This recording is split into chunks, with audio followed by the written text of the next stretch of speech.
හරිම සුමුදුයි.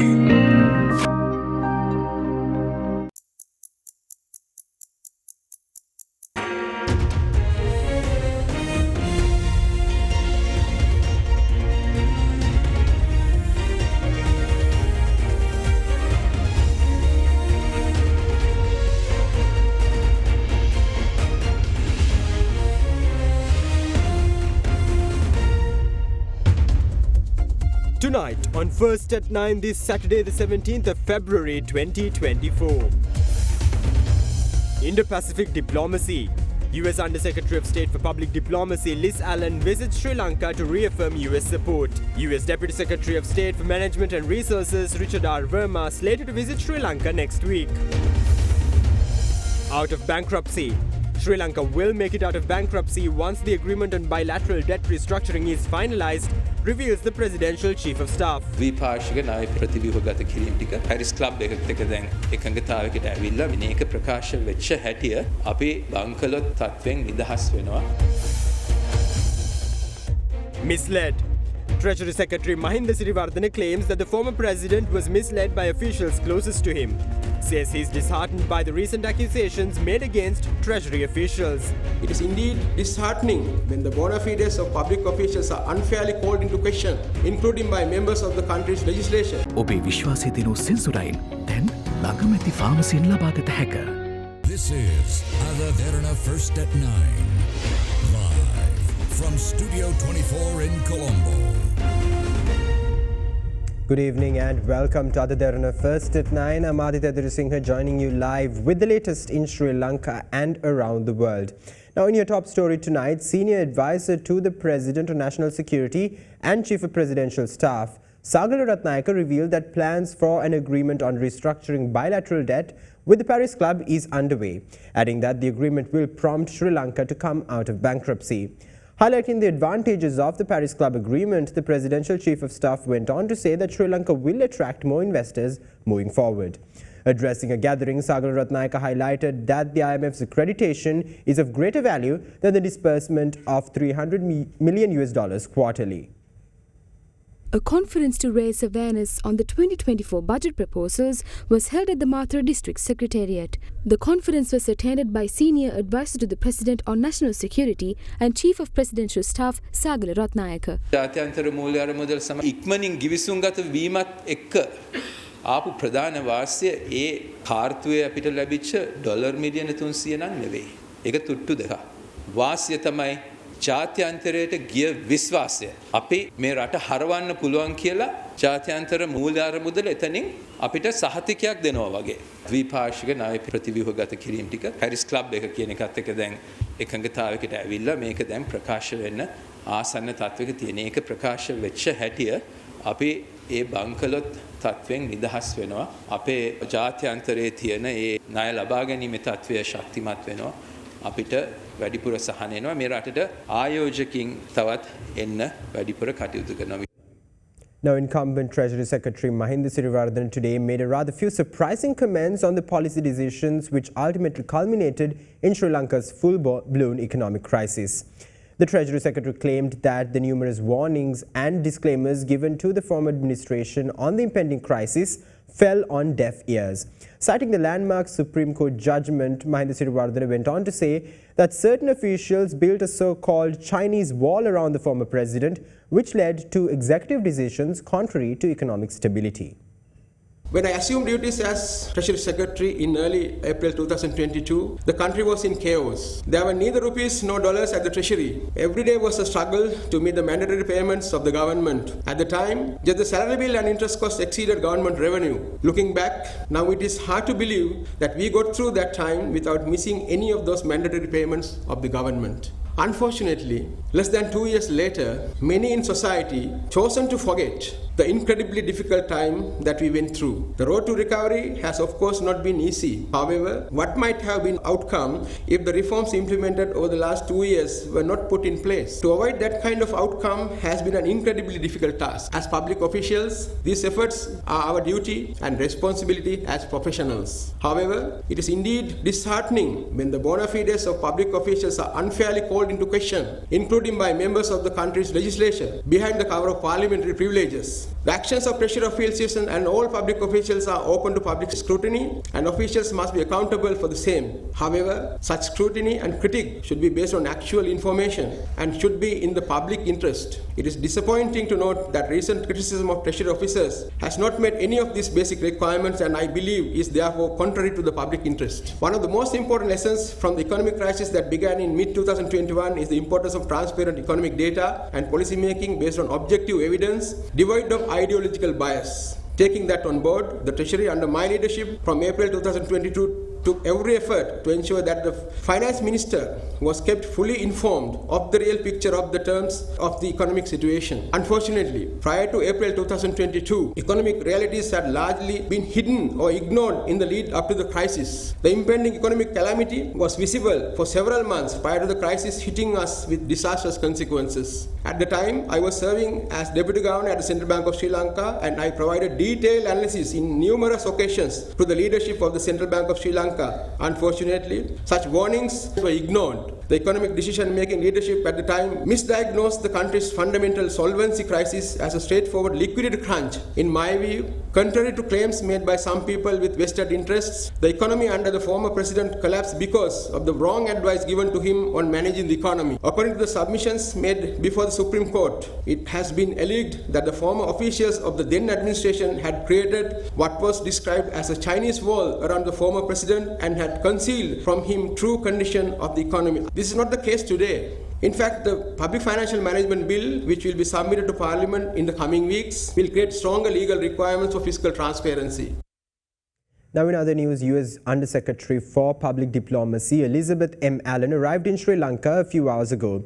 During her stay, she will hold talks on the partnerships between Sri Lanka and the US, safeguarding Sri Lanka's information and media space, and is also expected to explore ways to work together to promote prosperity in Sri Lanka. Meanwhile, in a similar development, US Deputy Secretary of State for Management and Resources Richard R. Verma is scheduled to touch down in Sri Lanka for an official visit next week. The high-level visits are expected to underscore the United States' unwavering commitment for development in Sri Lanka. The visits also aim to reaffirm US support for the country's economic recovery and promote a free and open Indo-Pacific, while also supporting defense and maritime security cooperation between both nations. US Undersecretary for Public Diplomacy Elizabeth M. Allen arrived in Sri Lanka a few hours ago. During her stay, she will hold talks on partnerships between Sri Lanka and the US, safeguarding Sri Lanka's information and media space, and is also expected to explore ways to work together to promote prosperity in Sri Lanka. Issuing a statement, the US State Department said that the visit underscores the United States' unwavering commitment to reinforcing and expanding partnerships and alliances. The official visit to Sri Lanka expects to reaffirm the US's support for the country's economic recovery and promote a free and open Indo-Pacific. During her visit, the US Undersecretary is anticipated to hold talks on freedom of expression and democratic values with diverse groups of stakeholders and the embassy's youth forum. In addition, her engagements with the Sri Lanka Press Institute, the US Diplomacy Program alumni, and local content creators will emphasize the critical role of preserving diverse voices for a stable and inclusive Sri Lanka. The US Undersecretary, meanwhile, is also expected to meet with representatives from Sri Lanka's multi-faith community to underscore the importance of societal inclusivity. US Undersecretary Elizabeth M. Allen is set to visit Sri Lanka upon the completion of her visits to Jordan and India, respectively. Meanwhile, US Deputy Secretary of State for Management and Resources Richard R. Verma is slated to embark on an official visit to Sri Lanka next week. According to the US State Department, the visit is expected to bolster the United States' cooperation with all key Indo-Pacific partners. In addition, the Deputy Secretary's meetings with senior officials in Colombo will support US-Sri Lanka defense and maritime security cooperation. Verma will visit the Colombo Port's West Container Terminal, where the US is supporting Sri Lanka's ongoing economic recovery through $553 million in financing to transform Colombo into a regional shipping hub. Subsequently, he will meet with civil society leaders to hear their perspectives on democratic governance in Sri Lanka and with government officials to support US support for the protection of free speech and open discourse. Prior to his visit to Sri Lanka, Verma is expected to travel to India and the Maldives to discuss issues pertaining to economic cooperation, security and technology. Now, opposition leader Sajith Premadasa today criticised the government's inability to sponsor the National Dhamma School competition's prize-giving ceremony. In the meantime, he drew attention to the actions he has taken to uplift the Buddhist order while still serving in the opposition. The opposition leader made these remarks in Anuradhapura today, while also reminding the gathering that Sri Lanka's constitution places Buddhism at the forefront. The Bhikkhu Advisory Council for a Disciplined Society convened today under the patronage of opposition leader Sajith Premadasa in Anuradhapura. අද මමත් මගේ බිරිඳත් විපක්ෂයේ ඉඳගෙන රාජ්‍ය බලයක් නැතුව රටේ චෛත්‍ය රාජානන් වහන්සේලා දැනටමත් පන්සල් පද්ධතියට 12ක් පූජා කරමින් ඒ ශාසනික සේවාව ඉෂ්ට සිද්ධ කරගෙන යනකොට අබෞද්ධයින් බවට පත් කරන කුමන්ත්‍රණ අදටත් අපේ රටේ ක්‍රියාත්මක වෙනවා. බුද්ධ ආගමට මුල් තැන දෙනවලු. එහෙම කියන ආණ්ඩුක්‍රම ව්‍යවස්ථාවේ. ඔබ වහන්සේලම දන්නවා දහම් පාසල් තරඟ විභාග පවත්තලා තෑගි ටික ලබා දෙන්නට අනුග්‍රහය දෙන්න බැරි බෞද්ධ රට අපේ රට. මොන ලැජ්ජාවක්ද. Now in other news, the chief prelates of the three Buddhist chapters raised deep concerns about a potential risk of emerging social insecurity due to the privatization of state assets. The letter addressing President Ranil Wickremesinghe states that the ongoing restructuring of state-owned enterprises by the government has sparked public concern, with critics highlighting issues pertaining to transparency and potential threats to public welfare, national security and economic stability. The letter further says that it is imperative for the government to address these concerns and uphold good governance to foster trust and stability in the nation. Commenting on the sale of state institutions, including Sri Lanka's Telecom, the Electricity Board and other economic resources to foreign companies, the letter further highlighted possible consequences, including the destabilization of the lives of the people and the exacerbation of prevailing issues in sectors such as the health sector. The letter says that it is important that the President prioritize addressing these concerns and refrain from making such decisions rashly. Former Minister Gamini Jayavikrama Perera has passed away at the age of 83 this morning. Family sources revealed that he was battling several medical complications at the time of his death. Perera, who was born in 1941, was a prominent figure in Sri Lankan politics and a member of parliament representing the United National Party from Kurunegala electoral district. During his political career, Perera held ministerial portfolios including the Minister of Sustainable Development, Wildlife, Buddha Sasana, Food Protection, Water Management and Irrigation. He was elected as the chairman of the Economic and Social Commission for Asia and the Pacific in 2016 and served as the chairman of the UNP until 2013. Meanwhile, the former minister's passing comes just 7 days after President Ranil Wickremesinghe visited him at his home in Katugampala and engaged in a brief conversation with him to check up on his well-being. Yesterday, we reported that the Deputy Director of the National Hospital of Colombo, Dr. Rukshan Bellana, was forcibly detained at his office by the hospital's minor staff. In some of the latest developments surrounding the matter, a member of the minor staff today said that they will continue to protest until Dr. Bellana is removed from his position. The minor staff resorted to the move in response to Dr. Bellana's criticisms against the junior staffers' involvement in the recent strike action launched by the health sector trade unions over disparities in allowances. With that, let's take a look at some other local news in brief. In an unfortunate incident, the corpse of a 10-year-old girl was recovered from a coconut estate in Thalemanad yesterday. Following the post-mortem examination conducted at the Jaffna Teaching Hospital, it was revealed that the deceased girl had been raped and subsequently strangled to death. Residents of the area in which the little girl lived engaged in a protest demanding justice. During an operation conducted in Alutgama, 5 persons were arrested for selling cattle stolen from various locations. It was revealed that the stolen cattle had been kept hidden in the wilderness and were slaughtered for their meat. The police were able to find close to 19 cows at the location. In other news, a herd of wild elephants crossing the Ampara-Kalmune road was caught on camera.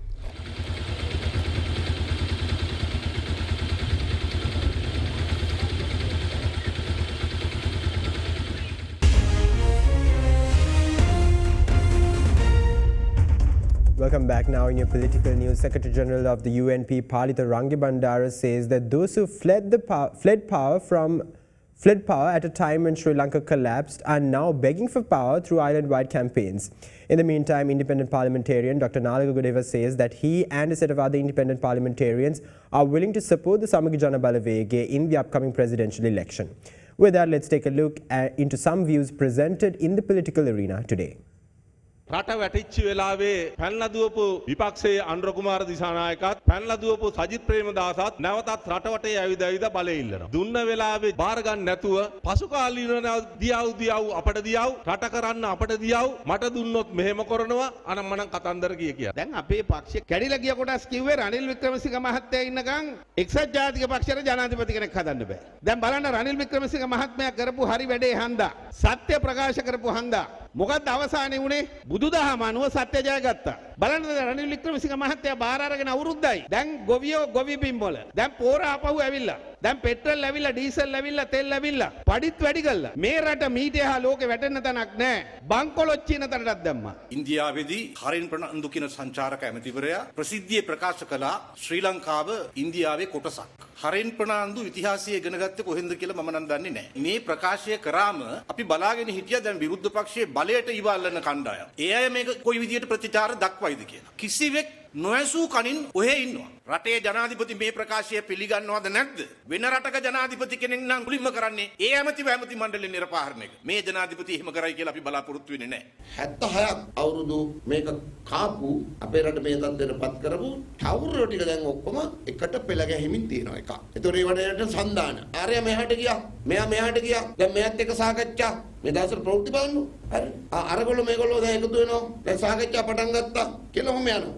මම ඇතුළු කණ්ඩායමක් අපේ ස්වාධීන මන්ත්‍රීවරු සහාය පළ කරන්න තීරණය කරලා තියෙනවා සමගි ජන බලවේගයේ අපේක්ෂකයාට. නමුත් ඒ සියල්ල අවසානයේ තීන්දුව වෙන්නේ ජනාධිපතිවරණේ කැඳවුවට පස්සේ කවුද අවසානයේදී මේකට ඉදිරිපත් වෙන්නේ කියන කාරණේ මත. සජිත්ට මතක නැතුව දන්නෙත් නැහැ. ගොඩහේවට චෝදනා එල්ල කරලා ගොඩහේව රිමාන්ඩ් බන්ධනාගාර ගත කරේ 2015-19 ආණ්ඩු කාලේ. විනිමය සුරකපත් කොමිෂන් සභාවේ සභාපතිවරයා හැටියට නාමල් රාජපක්ෂගේ සංවිධානයකට අයථා ලෙස මුදල් ලබා දුන්නේ නැහැ කියලා. එතනට පිරිසුදු චරිත එකතු වෙන්නේ නැහැ. දේශපාලනයෙන් සික් වෙන නියමිත චරිත තමයි එකතු වෙමින් යන්නේ. ඉතින් සජිත් නම් සරම අල්ලගෙන ඉන්නවා ඕන කෙනෙක් ගන්න බලාගෙන. හැබැයි සජිත් ප්‍රේමදාස තමන්ගේ ප්‍රතිපත්තිය පාවතිලා නැත්නම් රාජපක්ෂට ඩීව් දාන්න නැත්නම් ඒ මනුස්සයා විශ්වාස කරන්න. ඒ මනුස්සයා කතා විලාසය, ඒ මනුස්සයා hina වෙන විදිය ඒව නෙමෙයි බලන්න ඕනේ. ඉතිහාසය බලන්න නායකයෙක්. Now, in other political news, leader of the Mahabima Janata Party, Dilip Jayavira, highlights that the necessity to put an end to traditional politics and asserts that a government with a clear strategic program is essential to lead the country forward towards a happy nation. Addressing the Colombo District Conference today, Jayavira further added that the country will succeed eventually through entrepreneurship.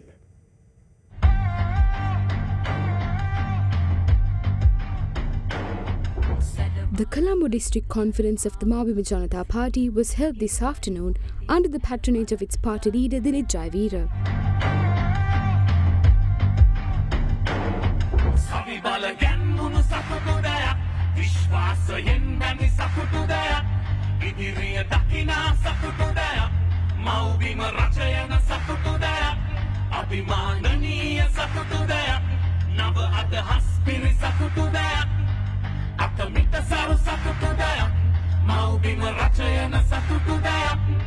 මම දේශපාලනයට එන්න හිටි පුද්ගලෙක් නෙමෙයි. නමුත් අවුරුදු 30ක් පුරා මගේ විශ්වවිද්‍යාල ජීවිතේත් ඒ වගේම ඊට පසුවත් මම විවිධ අවස්ථාවලදී විවිධ දේශපාලන කණ්ඩායම් වලට විවිධ පුද්ගලයින්ට උදව් කළා. ඒ හැම අවස්ථාවකම අපි බලාපොරොත්තු වුණේ එක දෙයයි. ඒ එක දෙය තමයි අපි විශ්වාස කරපු මේ ආදරණීය ශ්‍රී ලංකාව කවදා හරි දවසක ගොඩනගාගෙන මේක හොඳ රටක් කරගන්න. නමුත් අපි දිගින් දිගටම අසමත් වුණා. ඒ අසමත් වීමේ ප්‍රතිඵලයක් හැටියට තමයි අපි අවසානයේ තීරණය කළා තියෙන්නේ. අපිම මේකට එනවා. ඇවිල්ලා අපි මේකට ලොකු වෙනසක් කරනවා කියලා. ඒ වෙනස කරන්නට තමයි අපි ඉන්නේ. ඉතින් අපේ නිරීක්ෂණය තමයි අපිට වරදුරු ප්‍රධානම තැන අපි හැමදාම ආණ්ඩු ගෙනාවේ තවත් ආණ්ඩුවක් පෙරලන්න මිසක් එහෙම නැත්නම් තවත් ආණ්ඩුවක වැරදි කියාගෙන මිසක් කරන්න යන දාර්ශනික සංකල්පයක් වැදගත් සංකල්පයක් වැඩපිළිවෙලක් මත නෙමෙයි. ඔබට සාම්ප්‍රදායික ප්‍රතිපත්ති ප්‍රකාශන ඉදිරිපත් කිරීමට අපේ බලාපොරොත්තුවක් නැහැ. අපිට ඕනේ උපාය මාර්ගික වැඩපිළිවෙලක්. ඔබ දැනගන්න ඕන ඔබේ ජීවිතේ වෙනස වෙන්නේ කොහොමද? ඒ වෙනස වෙන්නේ කවදද කියලා. මේ ටිකක් අමාරු වුණත් මේ වචනේ ව්‍යවසායකත්වය තේරෙයි. අපි දිගින් දිගටම ඔබට ඉදිරිපත් කිරීමට බලාපොරොත්තු වෙන වැඩපිළිවෙල එක්ක. ඒ වගේම මම ඉල්ලා සිටිනවා අපි මේ සාම්ප්‍රදායික දේශපාලනය අවසන් කළ යුතු කාලය එළඹ ඇති බව වටහා ගන්නා ලෙස මේ රටේ වෙනසක් දකිනවා කියන්නේ මේ රටේ අවුරුදු 30ක් මේ පාර්ලිමේන්තුවේම හිටපු මේ දැන් බොහොම රැඩිකල් ලෙස කතා කරන ඒ රතු හෝ රෝස හෝ ඒ පාට හෝ ඒ පක්ෂය හෝ ඒ වෙනසක් නෙමෙයි. ඕට වෙනසක් ගෙනෙන්නට බෑ. මම ඔවුන්ටත් ආරාධනා කර සිටිනවා. ප්‍රලාප වලින් ඔබට ගිහිල්ලා මේ ව්‍යාජ දේශපාලනින් මිදිලා අර අහිංසක ගමේ ඉන්න දුප්පත් මිනිහා රවට්ටගෙන ප්‍රලාප කියන දේශපාලනයෙන් එළියට ගිහිල්ලා අපිත් එක්ක එකතු වෙලා නිර්මාණශීලී ශ්‍රී ලංකාවක් ගොඩනගලා එමගින් මේ මිනිස්සුන්ට නිවන් සුව පතන සංස්කෘතියෙන් එළියට ඇවිල්ලා අපි ප්‍රාර්ථනා කරමු සතුටු දෙයක් නිර්මාණය කරගෙන සන්තෝෂෙන් ඉන්න පුළුවන් රටක්. දේශපාලන ගිහිල්ලා හංවඩු ගහපු පරණාය නෙමෙයි. නමුත් හොඳ පෞරුෂයක් තියෙන නව තරුණ නායකත්වයක් දිලිත් ජයවීර වගේ නායකත්වයක් අනුව අපට ඉදිරියට යන්න පුළුවන් කියලා අපි විශ්වාස කරනවා. ඉන්දියාව ලෝකයේ තුන්වෙනි බලවතා වීමට දරන මේ වෑයමේදී ඔවුන් ගොඩනගා ගන්න හදන්නේ ශක්තිමත් රාජ්‍ය දේශප්‍රේමය මත මුල් කරගෙනයි. ඉතින් ජාතික කඳවුරු නියෝජනය කරන අප සියලු දෙනාටම ඇත්තෙත් එම ඉලක්කයම පමණයි. ජාතික කඳවුරු නියෝජනය කරන සියලුම දෙනාට අද කියන්න පණිවිඩයක් අවශ්‍යයි.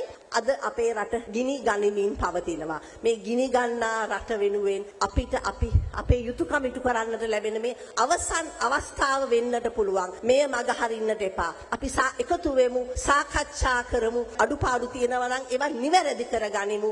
If they are disgusted with the traditional parties, they need an alternative. நிச்சயமாக அப்படியான ஒரு நிலையிலே தான் ஒரு மாற்று அமைப்பு தேவை. நீண்ட காலமாக அரசியலில் இருந்த என்ற வகையிலே மாகாண சபையை திறப்பட நடத்தினால் அரசியல் தீர்வு வரும். அதனை இந்த மௌவிய ஜனதா கட்சி செய்யும் என்று நம்புகின்றேன். ஏனென்றால் අද කොලේ වහලා බැයි ටිල්වින්ලට සමන්ත විද්‍යාරත්නලට ලාල් කාන්තලට මේ වැඩ පිළිවෙල දිරවන්නේ නැහැ, හරියන්නේ නැහැ. අද ජනතා විමුක්ති පෙරමුණේ පැහැදිලි ගැටලුවක් මතුවෙලා මම විශේෂයෙන් කියන්න ඕනේ මම කිසිම දවසක මේ වගේ දේශපාලන වේදිකාවට නගින හීනකින්වත් හිතපු නැති කෙනෙක්. නමුත් මෞර්ය ජනතා පක්ෂයේ දැක්ම දැකලා මට හිතුණා මම මගේ සහයෝගීත්වය මෞර්ය ජනතා පක්ෂයට පළ කළ යුතුයි කියලා. මේ තමයි අපේ රටට අවශ්‍ය නිර්මාණශීලී සංකල්පමය වශයෙන් පෝසත් නායකත්වය ඇති තැන. මේ තමයි අපේ රට සතුරු දෙයක් බවට පත් කරන්නට හැකියාව ඇති තැන.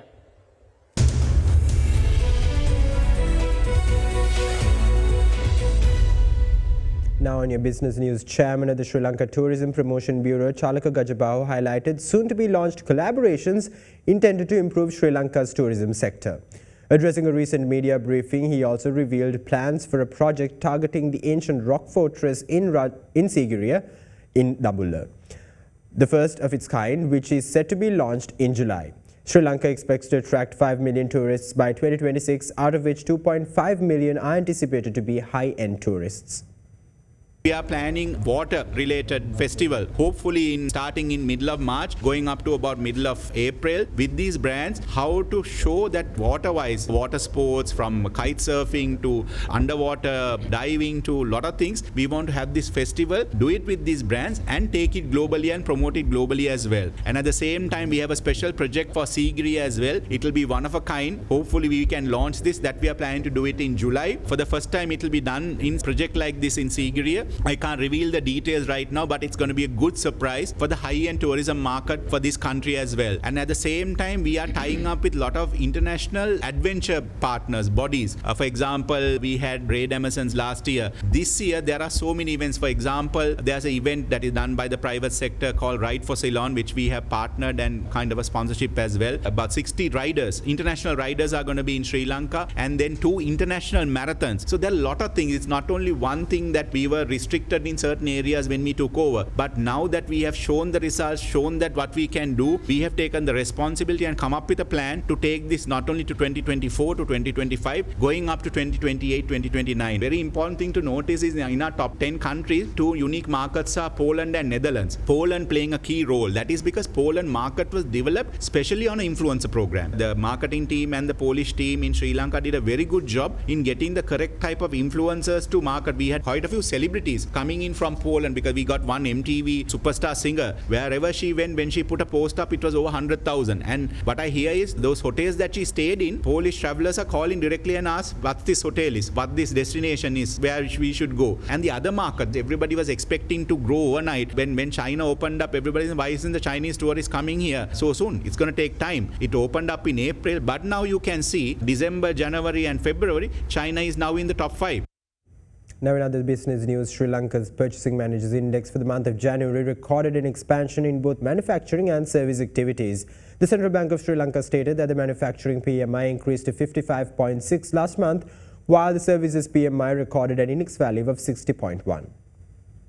Issuing a statement on Sri Lankan Purchasing Managers Index, the Department of Statistics of the Central Bank of Sri Lanka stated that the manufacturing PMI increased to 55.6% in January this year, indicating an expansion in manufacturing activities. The statement added that increases in new orders and production was largely driven by the manufacture of textiles and apparel sector. However, new orders and production in the manufacture of food and beverages sector decreased on a month-on-month basis due to the decline in demand with the end of the December festival season.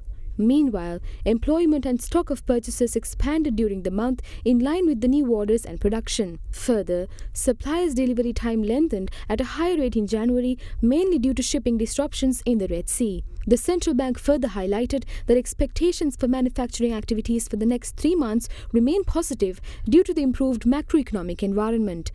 Meanwhile, the PMI for the services sector indicated an expansion last month, recording an index value of 60.1. This was led by the advancements in other personal service activities and accommodation, food and beverage subsectors amidst tourist arrivals surpassing 200,000 for the second consecutive month. In addition, financial services improved further in line with the reductions in market interest rates.